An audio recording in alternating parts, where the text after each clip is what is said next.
We're in Wellington Harbour, boat number 4 of the Global Ocean Race, leg 2, all the way from Cape Town, 7,000 miles. Marco Nannini, Hugo Ramon on Class40 Financial Crisis. They've had a real bashing on the way over here. I know they've enjoyed it, but I think these two have had one of the best races of the lot. Well, there's no question coming into here in 20 to 25 knots of wind, in 4th place on this leg, just less than 10 hours behind Campagne de France, brand new boat. So incredible performance by Marco and Hugo. They've had as much, if not worse, weather than anybody on this leg. They've really proven to be one of the most popular entries on this race. Marco's blogs and photographs are not only very, very interesting from a sailor's perspective, but a joy to read from a non-sailor's perspective. And they've really made their mark already halfway around the world here.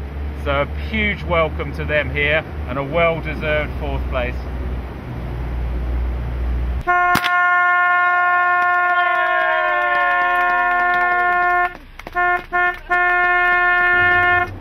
Bravo!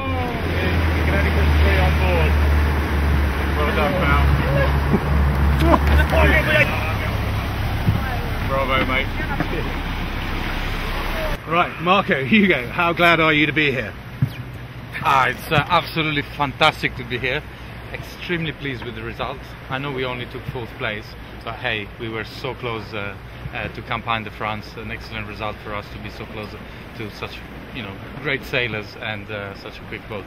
I mean, I must say, when you were closing in, I mean, that must have been quite hard not to really floor it. Well, we took what, 720 miles in a week out of their lead over us. And it did cost us a few sails, but we did try hard. Have you got any sails left? Well, the ones we didn't break, but we broke quite a few. For me, it's like a nightmare, because on first leg we broke the same sails 2 days before arriving. So I'm like, oh, maybe it's my fault. And watching sort of running back through leg 2 from Cape Town, I think you and Nick and Philip on Phesheya got about the hardest time weather-wise of the bunch. Would you agree with that? Well, I think we technically did get the worst of it all, because we were a bit further north than Phesheya, so we sailed closer to the center of a low-pressure system, and we saw Nick behind us tucking south and saying, "Okay, too much." And we looked at it and we were like, what's he doing? And it's like, ooh. Maybe he's worried about these winds. And so it took us just maybe, just maybe. So when we started hitting 40 and 50 knots of wind, we decided to also bail out, because it was just getting ridiculous. We were triple reefed main and storm jib already, and it was getting uncontrollable. So yeah, we jibed south, trying to stay away from the worst of it. I mean, and then a few days later, and that was upwind, so there was terrible in terms of sailing experience. But the worst winds we saw a few days later, just through a front, we saw nearly 60 knots of wind.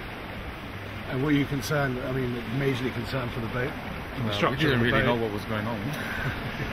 The boat is a very good boat, very strong. I think we never take care about, I really never felt bad for myself or for Marco, because we knew that the boat was going to be there. So it was only us to be at the level of the boat, and more or less I think we did. So I think that the fear is mainly breaking things rather than safety. As in, you may have a problem, doesn't mean that you're going to die, but when you start we had a problem with the mainsail, we had a crashed jibe that broke 3 buttons and tore one of the pockets.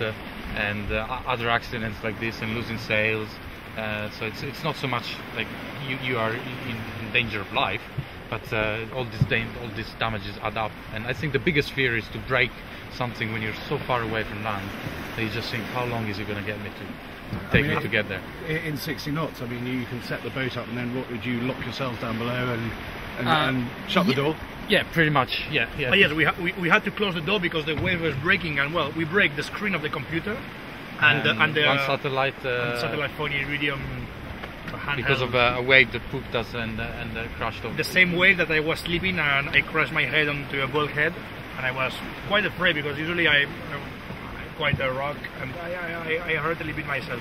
But the same wave was. He was sleeping head forward, and we started a massive surf, and then we nosedived in the next wave, and then the deceleration was so sudden that it slipped through in the bank. My feet in front of my head, and it was a mess. I didn't know where I was. It was completely wet. But I mean, with all this stuff going on, were there some high points? I mean, did you have some laughs? Yeah, of course. Well, I personally did suffer this leg a little bit. I did not enjoy it from start to finish at all. I thought it was very, very tough, very, very long, and I had plenty of times where I just thought, what the hell are we doing here? I don't know what Hugo thinks on this. I really enjoyed it, I have to say. I don't know. Every moment I was sailing, I was saying to me, "You're doing something big." So in this time I was motivating myself. The only thing for me was a little bit strange because I'm more used of doing races outside. You know, in the Atlantic you can more inside. This is the Indian Ocean. It's very cold, so it's true that we were spending a little bit time inside. And for me, it was sometimes I was a little bit. I didn't know where I was. What he's trying to say is that no one has ever helmed during this race. Exactly. And for the first time, he spent a race down below, and we were debating whether next leg we should have a Kindle or not, because we run out of movies to watch and other things like this, which makes us sound very professional, high-profile racers. But that's the truth. Yeah, but it's I really enjoy. I will do it again now after a couple of beers and I think you better carry on with the beers.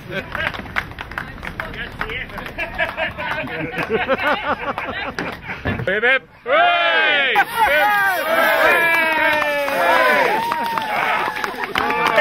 Now for us.